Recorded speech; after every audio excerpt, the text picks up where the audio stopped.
ഇന്ന് ഞാൻ എൻ്റെ ഉപ്പയോട് പ്രതികാരം ചെയ്തു. പെട്ടിയിലൊതുക്കിയ എയറോസോഫ്റ്റിൻ്റെ പുതിയ ചെരുപ്പിനെ ഉപ്പയുടെ കയ്യിലേക്ക് വെച്ച് നൽകിയപ്പോൾ പെട്ടി പൊട്ടിച്ച് ഉപ്പ ആദ്യം നോക്കിയത് പ്രൈസ് ടാഗിലേക്കായിരുന്നു. 999 രൂപ.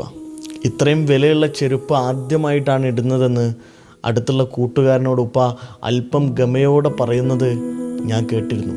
ഇതേ ചെരുപ്പിനെ നോക്കി വാങ്ങിക്കുമ്പോൾ ചെരുപ്പ് കടയിൽ നിന്ന് എൻ്റെ ഏറ്റവും അടുത്ത സുഹൃത്തിനോട് ഞാൻ പറഞ്ഞിരുന്നു, ഇതിൻ്റെ പിറകിലൊരു പ്രതികാരത്തിൻ്റെ കഥയുണ്ടെന്ന്.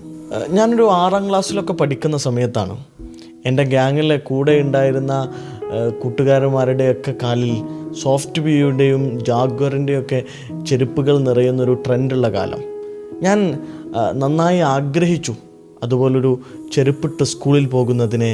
ഞാൻ എൻ്റെ സ്വപ്നം പോലെ ആ സമയത്ത് കൊണ്ടു നടന്നു. എൻ്റെ ഉപ്പാക്കന്ന് ശമ്പളം 2000 രൂപയാണ്. ഞങ്ങൾ 4 മക്കളടങ്ങുന്ന കുടുംബത്തിനെ ആ 2000 രൂപ കൊണ്ട് മനോഹരമായി ഉപ്പ പുലർത്തുന്ന കാലമാണ്. ഞാൻ ആഗ്രഹിച്ച ചെരുപ്പിന് വില 499 രൂപയാണ്. ഉപ്പ എല്ലാ വർഷവും പെരുന്നാളിന് ചെരുപ്പ് വാങ്ങിച്ചു തരും. പല പെരുന്നാളുകൾക്കും സ്ലിപ്പോൺസും 100 രൂപയും 200 രൂപയും ഒക്കെ വിലയുള്ള ചെരുപ്പുകൾ എൻ്റെ കാലിൽ പുതിയത് വന്ന സമയത്തും ചെരുപ്പ് കടയുടെ പ്രീമിയം കൗണ്ടറിൽ അകലെ നിൽക്കുന്ന ആ ചെരുപ്പിനെ ഞാൻ ആഗ്രഹത്തോടെ പ്രതീക്ഷയോടുകൂടി നോക്കി നിന്നിട്ടുണ്ട്.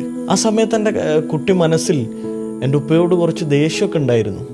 എൻ്റെ ഗ്യാങ്ങിലെ എല്ലാവർക്കും ഉള്ള ചെരുപ്പിനെ എൻ്റെ കാലിൽ ഇല്ലാത്തതിൻ്റെ ഒരു കുട്ടിയുടെ അമർഷം. ആ ആഗ്രഹം പോവണിയാതെ അങ്ങനെ കാലം കടന്നുപോയി. പിന്നീട് വ്യത്യസ്തമായ ചെരുപ്പുകൾ എൻ്റെ കാലിൽ കയറി ഇറങ്ങി. ഇന്ന് എയറോസോഫ്റ്റിൻ്റെ ഒരു ചെരുപ്പ് എൻ്റെ ഉപ്പാക്ക് കിട്ടിയ സമയത്ത് ഉപ്പയുടെ വാക്കിലും നോക്കിലും 2 കാര്യങ്ങൾ ഞാൻ ശ്രദ്ധിച്ചു. ജീവിതത്തിൽ ആദ്യമായിട്ടാണ് 1000 രൂപയുടെ ചെരുപ്പ് ആ മനുഷ്യനിടുന്നത്. അതായത് 60 വർഷത്തെ ജീവിതത്തിനിടയിൽ 500 രൂപയുടെ മുകളിലുള്ള ചെരുപ്പ് ആ മനുഷ്യൻ ഇട്ടിട്ടില്ല. കൂട്ടുകാരനോട് ഗമയോടെ ഈ ചെരുപ്പിന് 1000 രൂപ വിലയുണ്ടെന്ന് പറയുമ്പോൾ ഉപ്പ അതൊക്കെ ആഗ്രഹിച്ചിരുന്നുവെന്ന് എനിക്ക് മനസ്സിലായി. ഒരു ജീവിതം മുഴുവൻ തൻ്റെ സ്വപ്നങ്ങൾ കുടുംബത്തിന് വേണ്ടി ത്യജിക്കുന്ന ആളുടെ പേരാണ് പിതാവ്. KR മീര പറഞ്ഞ പോലെ മരിച്ചു മണ്ണടഞ്ഞതിന് ശേഷം കബറിങ്കൽ കൊണ്ടുപോയി വെള്ളം ഒഴിച്ചതുകൊണ്ട് കാര്യമായില്ല. അവസാനമായി നിങ്ങളുടെ പിതാവിനെ ഒന്ന് മനോഹരമായി കെട്ടിപ്പിടിച്ചിട്ട് എത്ര നാളായി?